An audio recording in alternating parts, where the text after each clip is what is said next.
are, Brattleboro's community talk show. I'm Wendy O'Connell, and here we are is, we invite local people on the show to come in and talk to us. People of all ages, of all stripes, all types, to come in and have this conversation. We talk about how we got here, what we do, what kinds of things we're interested in, and we invite people to tell their stories so we can hear what they're interested in and what engages them and what they get excited about. Today, we are really happy to have as our guest Lisa Kuneman. Lisa has been in the area since the late 90s. Thank you, Lisa, for joining us. Hi, Wendy. I'm going to give you a little intro here. Lisa uses her skills as an educator, a facilitator, and an activist in many different ways, including early education, gender equality, public art, mediation, and restorative justice, to name just a few. She's done a lot of things in the area. Currently, she works as a therapeutic teacher at Community House right here in Brattleboro. She's also very engaged and involved with the Tiny House Fest movement. And she actually was a co-organizer for Tiny House Fest Vermont right here in Brattleboro a few weeks ago. So, Lisa, thank you for joining us on the show today, and we're really glad to have you. Thank you, Wendy. It's Yes. nice to be here. Good, good. So let's just talk a little bit about where you grew up, where you came from, and your background. Okay. Well, I'm a Navy brat, so Pure and simple, pure right? and simple. We moved a lot. My father was in submarines, so I was born on the submarine base at Groton, Connecticut. We moved coast to coast, and we lived on Navy bases for a time. And eventually, my father went into the private sector and was working as an engineer. So we continued to move. I went to college for 2 years. I was studying visual art in the Syracuse area. And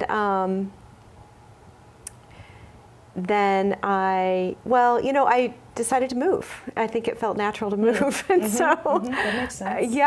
I moved with a friend to Northampton, Mass, and we were there for a while. And then I moved to Boston with $50 in my pocket. I did settle with some friends. We were living in an old rug factory. One of my friends was a visual artist, and one of my roommates, and the other was working in a homeless shelter. And I'd been driving a cab and finding that I needed to do something different. And she suggested I go work at the shelter. And that was formative. When I first got there, there was lots to learn. I was very busy learning from people. One of the things we did was we had an arts festival at the shelter. And for me, it was a joyous occasion. And there was this really great guy, George, who had been staying there for years. And I said, George, we're making a found art sculpture. Do you want to help me find some junk for the sculpture? And he said, I don't do no junk. And I realized I had a lot to learn. But that was during Reaganomics, and that year that I was working there, the population of homeless people in the city tripled. So it became, I found myself in the middle of a phenomenon. I mean, when I first started there, the population of homeless people appeared to be people who were no longer finding a place to be in hospitals. People who, I worked in a wet shelter, which meant that people could be drinking or whatever. And they needed a place to stay, which is why the shelter I worked in started. It was Pine Street Inn. But then Reagan deregulated the housing market, and the landscape changed dramatically. Suddenly people were showing up at the front door with lamps and alarm clocks, looking for a place to stay because they were losing their housing. And that's when, from my understanding, that's when homelessness as we know it happened. That's interesting, yeah. And you're sort of in the middle of the political and economic climate that was shifting radically at that time.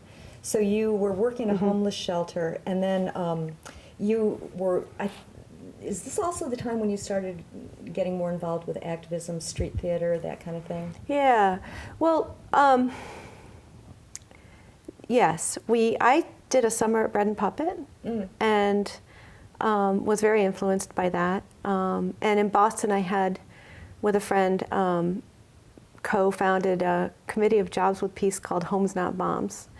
And we wanted to respond to this explosion of homelessness somehow. So we did it with street theater. In the spring, we set up a fake cemetery that had crosses that had the names of people who actually had died in the winter because there were no homeless shelter beds available. That must have been pretty powerful. It was. Yeah. It was an incredible time. It was an environment that I could bring all of my interests together in. So doing, making art and doing street theater, we had big events, and we had a big space to live in. We were living in an old strip bar. I was surrounded by artists, and homeless people and housed people would get together and make signs or make props for street theater there, and then we would go around the corner to the State House, and we occupied the State House at one point. And one Christmas we carried around a big creche. It was a homeless man and woman on a bench, and we made up songs, Christmas carols about being homeless and about the economics of the situation. So it was an education. I had dropped out of college. I'd gone to school for 2 years, dropped out of college because mainly because of emotional stress, and then found this incredible leg of experience and education in doing all of these things. I'm kind of assuming that you must have formed a community, those of you who are working in homeless shelters and doing that kind of work. Yeah. Kind of hard work. Yeah, we did. We were pretty close. And it was hard work. It was, it felt impossible to us that Reagan could be elected twice. It felt impossible to us that the problem could be so apparently huge that we could see this, but we seemed to be surrounded by people who didn't understand that it was the scope of what was happening. So without each other, I think, that would have been really hard. Right. And I met my husband there. He was volunteering at the shelter that I was working in, and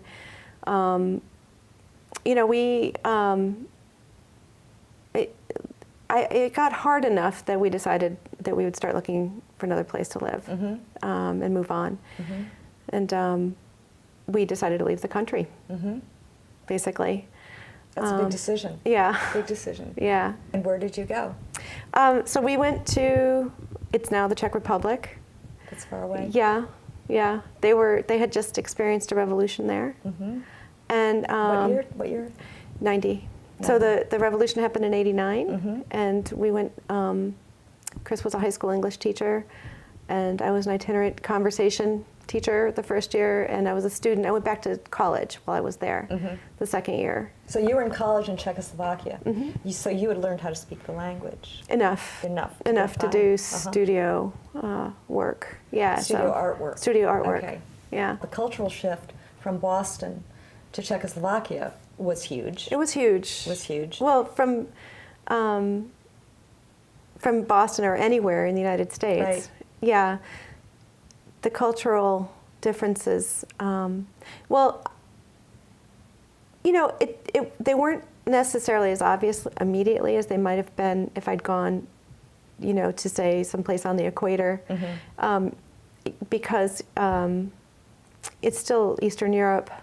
I mean, some of the differences are obvious, but it didn't take long before I knew I was a fish out of water, and culturally, and that I had to think hard and think a lot about everything I did in a way I didn't have to when I was home.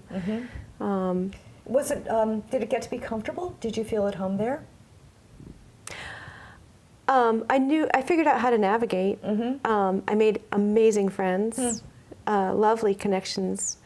And so with certain individuals, it felt comfortable, but I never really felt comfortable in the culture. Yeah. And did you feel like you were actually being informed about, I don't know, I imagine you over there and being in this different culture, having come from a lot of activism that was allowed in the United States, for one thing. You know, women's liberation had been already, you know, was well underway. Yeah. We'd been through the Vietnam War, and so many cultural shifts had occurred, you know, for us. To go over there, did it feel like going backward, or did it feel like just a totally different environment? Or both? That's a great question. Yeah, both. And I think that, you know, being as outspoken as I was a quality that was different, that was hard for people. And I did find that I had to stand up for myself as a female more rigorously than I did here. How's the food? It was salty. So the food was salty. Did you get to see music? Were there things like that going on? Entertainment? Oh, music was a way of life. Everybody made music everywhere. And there were a couple things I cried about when I left. That was one of them. The trains were another. Really? Yeah, yeah. In what way? Oh, you could take a train anywhere. Anywhere. Trains were just part of what you did. Taking trains to small villages. You took trains to big cities. They ran numerous times a day. It was just possible to go anywhere on the trains. That and all the agricultural features of the place. Streets were lined with cherry trees, not you know, just flowering bushes or whatever. You could pull your bike over and climb a cherry tree on the road. Oh, wow. And the other thing that I really was blown away by was, I mean, the landscape is covered with castles. You know, the historical feeling of the place was incredible. So you were in Czechoslovakia for a couple of years, right? Yeah. So, so what brought you back to this country? I realized that as a woman, I was culturally informed by living in the Northeast of the United States, and I wanted to come back to that. And when you got back, you didn't land in Brattleboro right away? No, I went to Bennington College, and my husband went to SIT. And you would meet in Wilmington, right?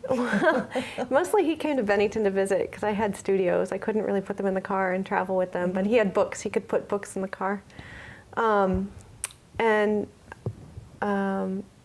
But we spent our summers in Brattleboro, and then we settled here after we graduated.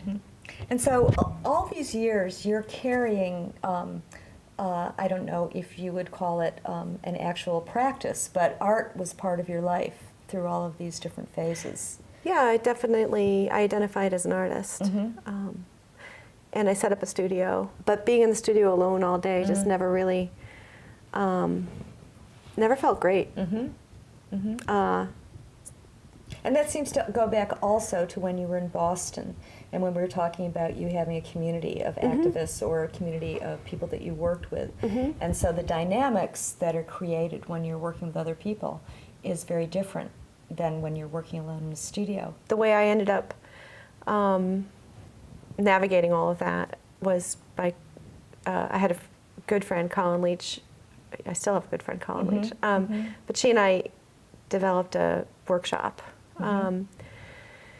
called Espresso, which is how you and I met. The full disclosure is that, yes, my daughter was part of Espresso, and this was back in 96, 97.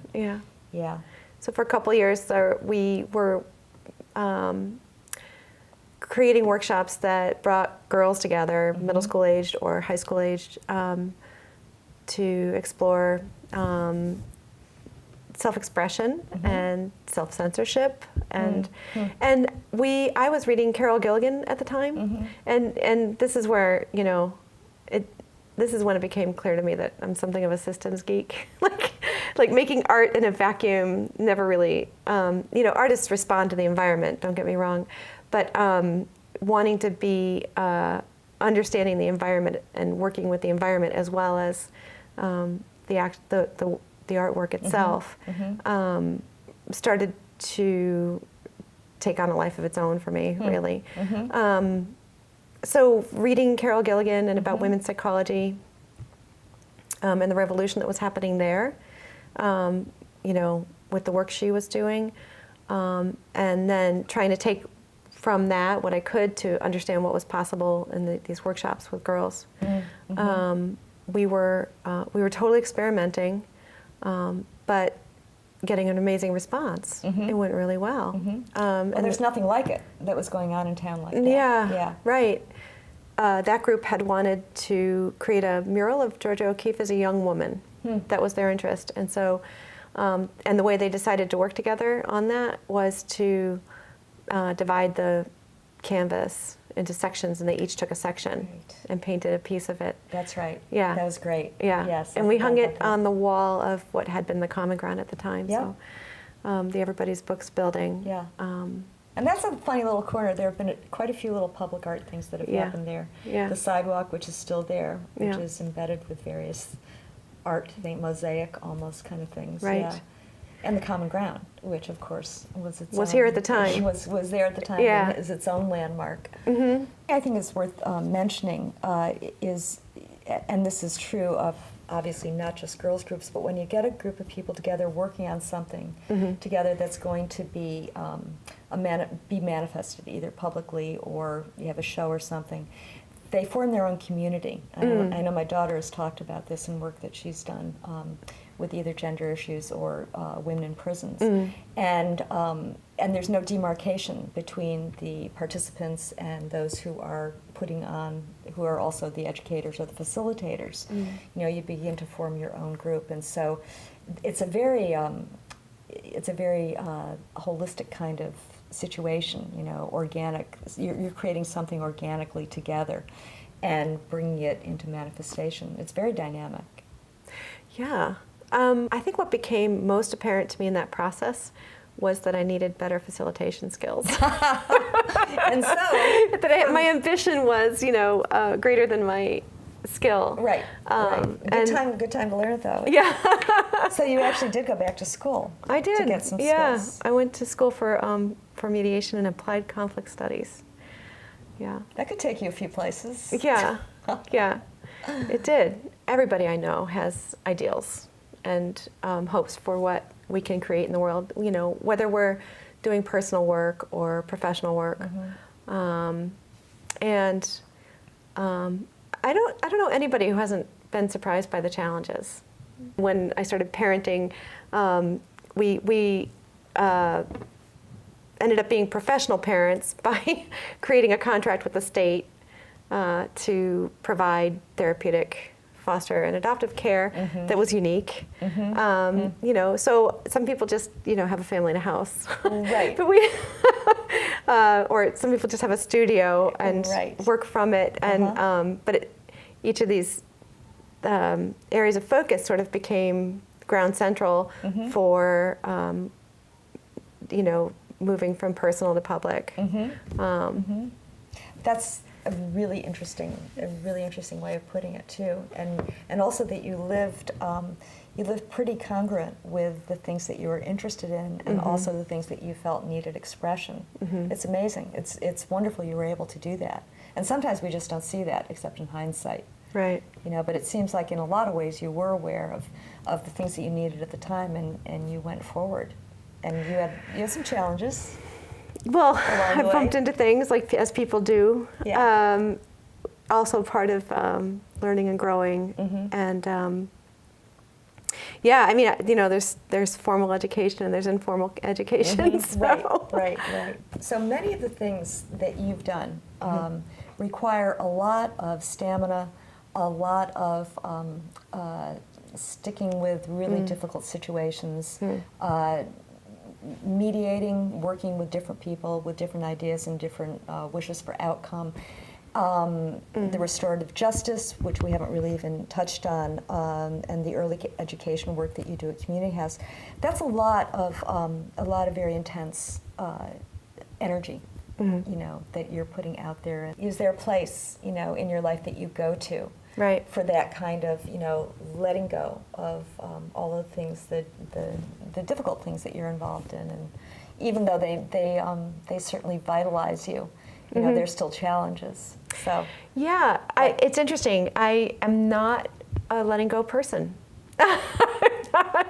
I'm a move into it person. Yep. I'm a systems geek, and for me, like finding the edges of a situation, of a thing, is so satisfying, and that's when I relax.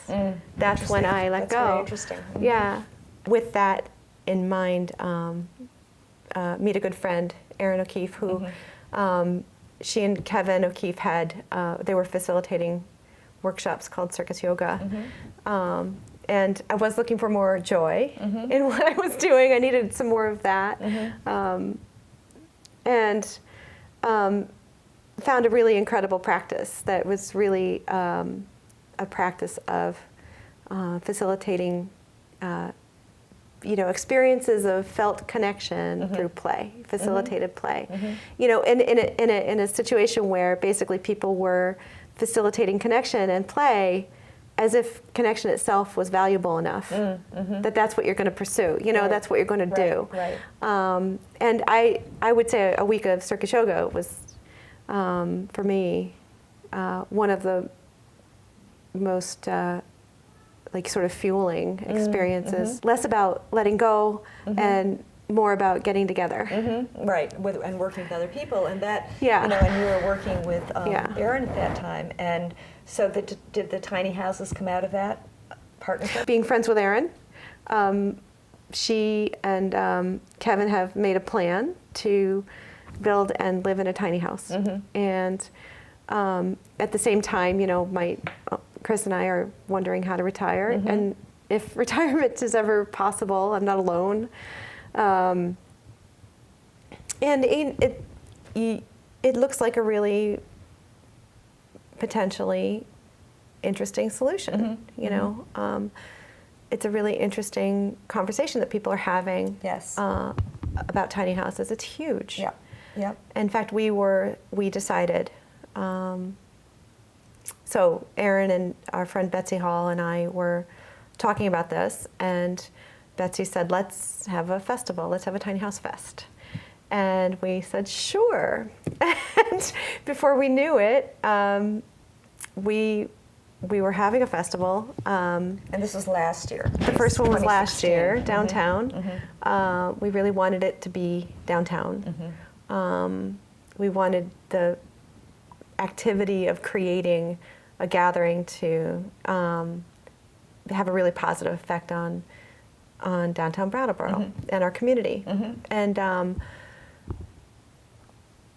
so we were surprised by the number of people who came. I mean, we knew it was an important and a big conversation. You know, we spent the next year getting ready for the next house, Tiny House Fest Vermont, and again, you know, initially it was more work. I mean, it's a lot of work to put on a festival. Initially, it was it felt like going out and seeking and looking and convincing people, and then the tide changed, and then it was suddenly all of the interest that was coming our way. That's again, right. there's so much. Yeah, there's so much interest. So for the festival, did you get people from all over the state, or was it further reaching than that? So our focus has been Vermont and New Hampshire and Massachusetts. We have a lot of great conversations going on with people on the side of developing the panels and the presentations that are possible, and you know, looking at industry vendors. Last year, we were clear that we had people from Maine to Pennsylvania. Wow, that's We had a lot of people this year from Rhode Island and Connecticut, including, from Rhode Island, Connecticut, all of Massachusetts, New Hampshire. What ages are you seeing? Oh, Is it a gamut or? Our audience ranges from 18 to 65 plus. Yeah. And everything in between? Yeah. Yeah. Yeah. Interesting. You know, anybody who's currently wondering what their next housing move is going to be, potentially could have an impulse to check out tiny houses as a possibility right now. You know, I mean, television has really exposed people to tiny houses quite a bit. Yeah. And A lot of magazines. a lot of and magazines. books as well. Yeah. Yeah. I know that there is a lot of information out there about tiny houses. I know there are a lot of books that are being written. Yeah. And I have a feeling if people just go out and do a search for tiny houses, you'll find out a lot about them. There are a lot of different iterations. There's a lot of incredible creativity, I know, going on with designs. And I saw an article about a family with a 14-year-old daughter living in a tiny house. So that kind of shows that anything is possible. Yeah. Well, Lisa, we've covered a lot of ground. I'm really glad that we were able to talk about so many different things. And there's things that we didn't get to cover, but I so appreciate you coming on the show today. It's really great to have you, and it's really great to get your perspective on a lot of these wild and difficult and wonderful things that you're doing. So Thank you, Wendy. Yeah, thank you so much. Yeah. Yeah. So thanks everyone for tuning in today. It was another great conversation. We're really glad that you were with us. Be sure to check on our BrattleboroTV.org site, and you will see listings for the different shows, including Here We Are, and it will also have listings of who the guests are, who you'll be seeing, as well as the schedules that are in the local papers, both the Reformer and the Commons. Thanks for tuning in, and we hope to see you next time.